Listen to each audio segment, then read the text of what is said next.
Hey everybody, Steve Prasbrowski here. Welcome to the last, I don't know if it's last, or maybe other segments. One of the last probably segments or episodes, whatever you want to call them, on 101 tips to ace your promotional exam. So if you've paid attention, I've done 101 tips already based on the items that were within this book. And now I'm sort of covering the conclusion items because at the very end of the book, there's a conclusion, a summary with some of this stuff that I've covered in the previous episode, Final Info Part 1, and now this one, Part 2. So let's get going. As a reminder, my website has a lot of great free information on it. Check it out if you haven't done so already. Also, this series is based on my latest book from Fire Engineering Books and Videos of the same name, available off their website as well as mine. So, first of all, the voice of experience, the words of wisdom that were shared in this conclusion, yeah, I'm a college graduate, concluding segment were from my friend PJ Norwood, who's a retired deputy chief from East Haven, Connecticut Fire Department. He's now the director of training for the Connecticut State Fire Academy. Great dude. Final Info Part 2 covers, you made the promotional list, the eligibility is, you're ranked 1, 2, 3, 4, however your department does it, but now the list expires or it's getting close to expiring. And guess what? You didn't get promoted, or you're probably not going to get promoted. Now what? All right. Well, in the last episode, Final Info Part 1, we talked about the issue. You didn't pass the test at all. So what happens? Yeah, it's a long time to wait, sometimes a year, 2 years, whatever it is between testing cycles. But I gave you some suggestions of how to handle that process. Well, now let's take it to the next level. You passed the test. Awesome. You made the list. Fucking A. But you didn't get promoted. Now what? It happens. So, been there, done that, got the t-shirt. It sucks when you put time, energy, effort into something and it doesn't happen. I get it, but you're not alone. Don't think it's about you. Don't take it personal. It can be because of many reasons, many that are out of your control. First reason could be budgets. I've heard of, the list comes out, they're all ready to maybe promote somebody, but then because of budgetary reasons, they freeze the position. And I know there's people that say, well, it sucks, I'm number 1. I should be getting the badge. Well, 2 ways to look at it. Don't take it personal. Again, budgets are budgets. They're never usually awesome. It's the way it is. Finances are always a challenge in every jurisdiction, but would you rather have been promoted and then maybe demoted? I don't know. Maybe you would, maybe you wouldn't. I don't know what's the best answer, but budgetary reasons come into play. Politics can come into play. Things that are out of your control. So budgets are out of your control too. Maybe there's no positions available. I remember one of our retired assistant chiefs, people would always ask him, hey, chief, when are you retiring? He always had the best answer.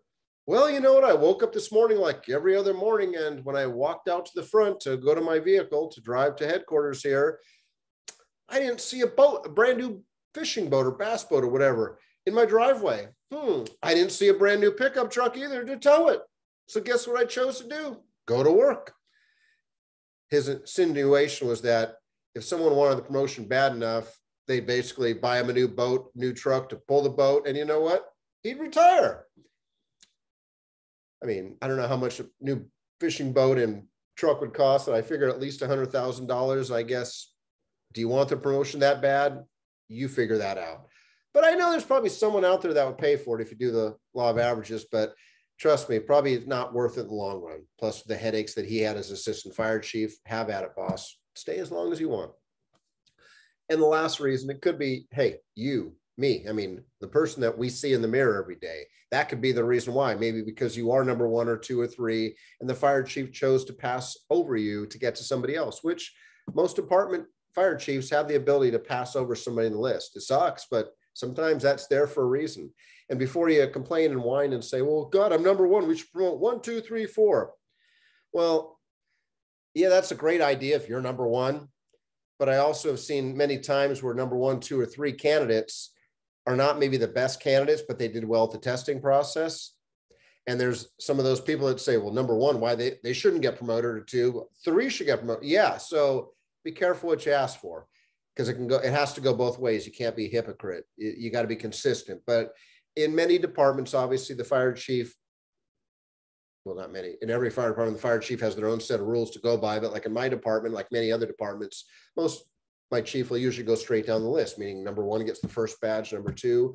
But a few years ago, we did have a chief that actually skipped a candidate. Now he has to, if he has one position available, our rules are that you have to interview the top 3 candidates. So like if there's one spot, he has to interview 1, 2, and 3. If he skips over 1 to go to 2 or 3, he has to provide reasons for.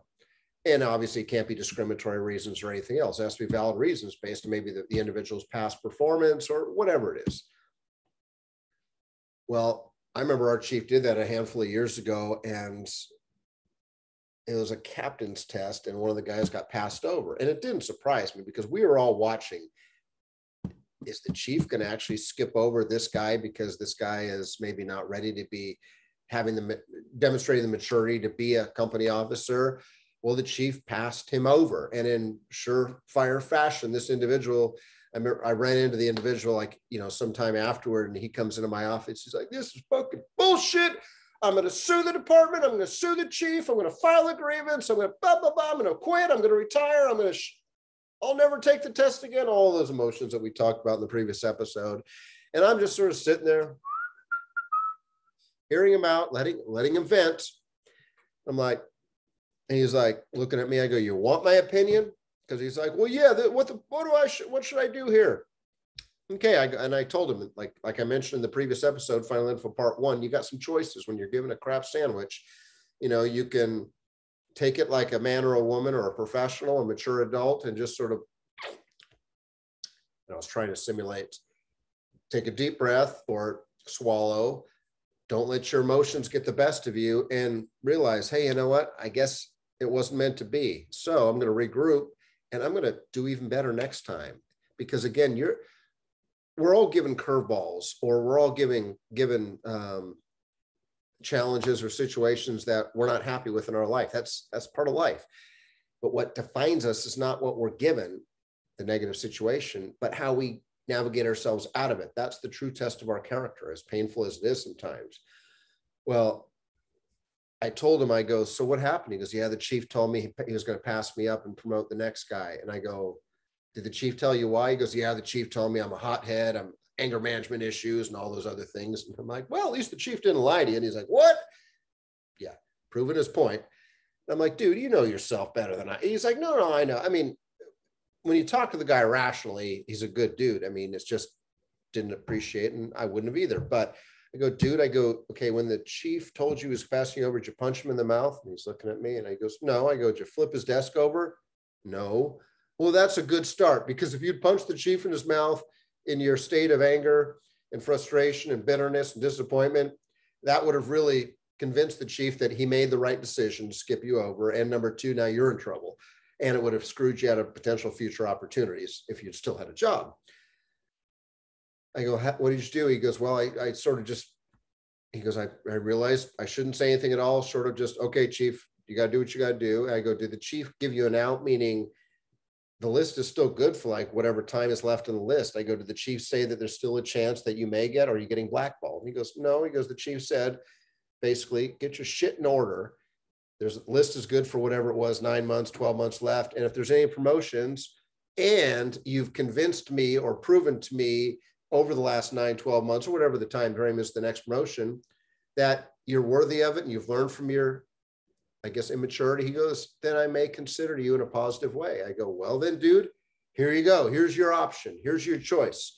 You can either act like an asshole and convince him he made the right choice, or you can say, you know what, suck it up, buttercup. And you know what, I'm going to prove the chief wrong through my actions. And sure enough, this guy sucked it up, was on his A game, as painful as it probably was for him. And you know what, another spot came open because of another retirement. Well, guess what? Chief actually goes, okay, you've proven to me. I mean, could the guy have, I guess, BS'd his way through that? Possibly, but you know what? The chief gave him a second chance. He proved him wrong. And the chief gave him that opportunity, gave him that badge, and he got promoted to captain, and obviously got promoted to the rank above battalion chief at one point. So, the ball's in your court. How you handle it is really up to you. So, but like with not passing, how you respond will be the test of your true character. Like I mentioned, the good candidates know when that breakover point is between when they'll die on the list and they need to start preparing for the next one. Meaning, when I took the battalion chief's test for the first time, I came out number 3, and I'm like, all right, number 3. Number one immediately got promoted. It's an 18-month list. Number two, I knew was going to get promoted. So I'm still number two.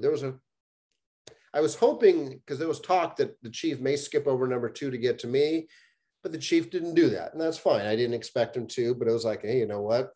Well, the second promotion came about halfway through that 18-month list. So about 9 months in, there's another promotion. I was getting my fingers crossed that maybe he'll skip over number two. Well, guess what? He didn't. He promoted number two. So I'm number one on the BC list with about 9 months to go.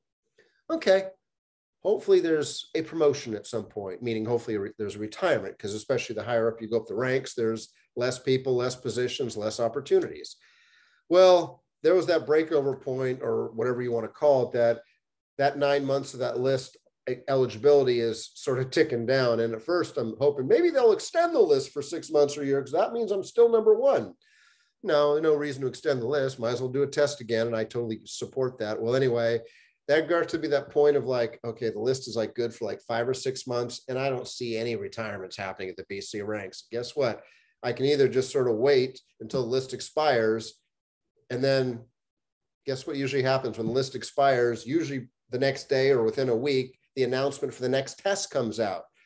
Another written test, another assessment center. So I know that's the cycle, because we try not to have a list that is, we try to always have a list. And there's been times where if there's like 3 months left in the list, sometimes we'll say, okay, we're going to start the new testing process. If there happens to be a retirement in the last 3 months, number one may get the badge, but you know what? We're going to start the process, because the process takes a few months to throw out the notice, to allow a 2-week, 3-week filing period, to allow time for the written test, to grade the written test, to do the assessment center, protest period. That could be a few months. So we've gotten to the point where we try not to have any break. So you got to know that point of going, shit, guess what? And that's what happened to me. I knew the list was going to be dying in about 5 months. I'm like, you know what?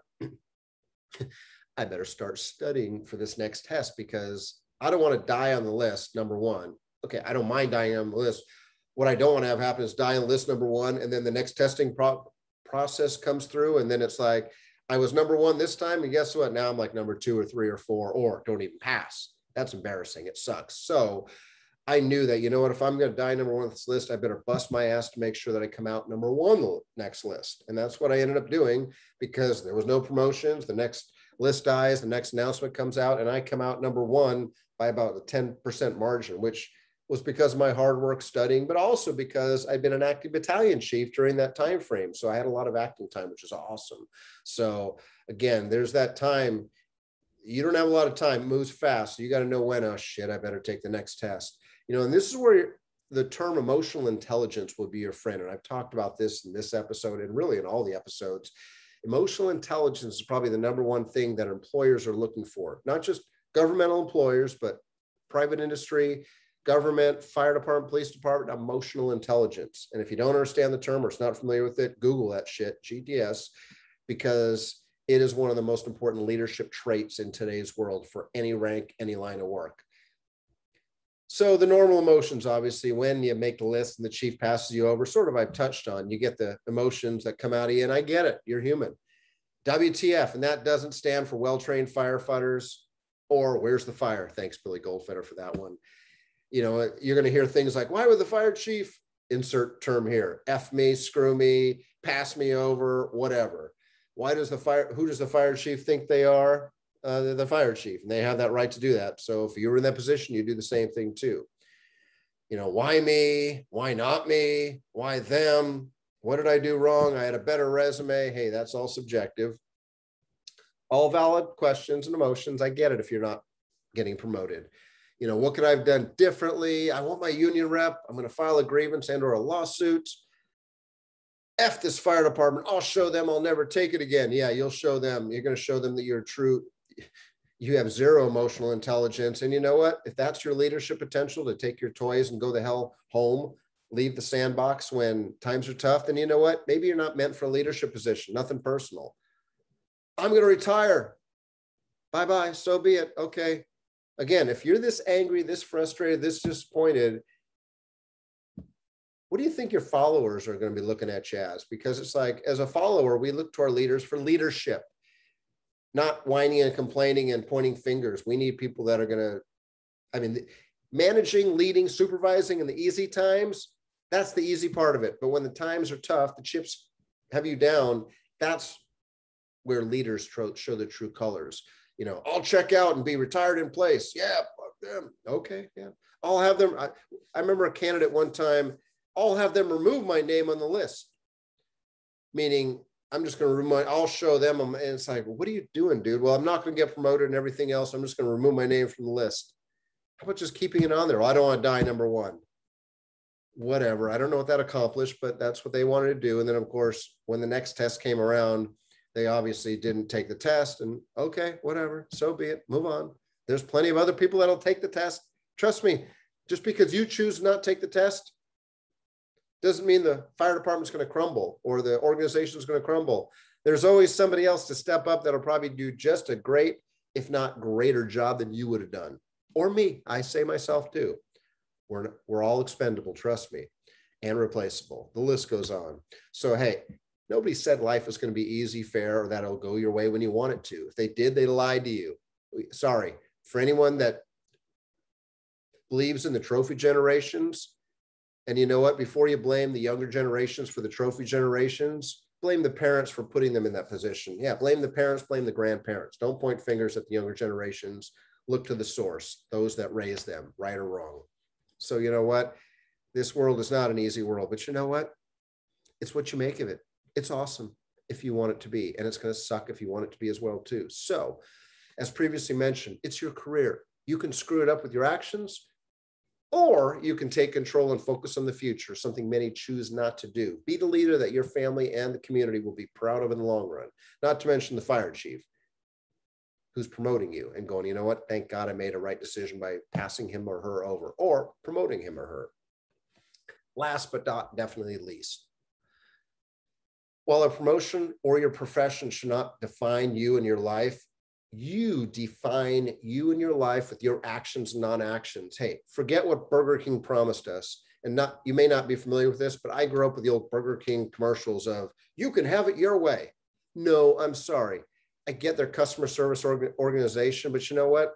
You can't have it your way. And you know what? If you have it your way or you want it your way, that means you're entitled. And I hope you're not entitled. I hope I'm not entitled. So forget what Burger King, they lied to us, because then they make you think that you're going to get a trophy for everything. And you know what? Not getting promoted is not the end of the world. I've mentioned in previous episodes, I wanted to be a fire chief at one point. As disappointed as I am for never making that rank, I tried. I wasn't selected because I wasn't a good fit, as I've talked about previously. But looking back at some of the challenges that fire chiefs have today, or any department head, police chief, city administrator, no thank you. You can have those positions. I respect those individuals that do those positions, but I don't want to walk in those shoes, given the stress, the headaches, the challenges, budgets, politics, personnel issues, COVID issues. You know what? Thank God we have people willing to step up to those ranks. And if you think you can do a better job, promote. And if you don't think you can do a better job, don't be a recliner sniper. If I was chief, well, then you know what? Why don't you step up and be chief or whatever? So that said, as always, thank you very much for the gift of your time. Feel free to reach out, connect with me on social media. Until the next time, whatever that next episode is, and we see each other, take care, be safe, and hopefully you're getting some value to all the information I've been sharing and discussing. Have a great day, everybody.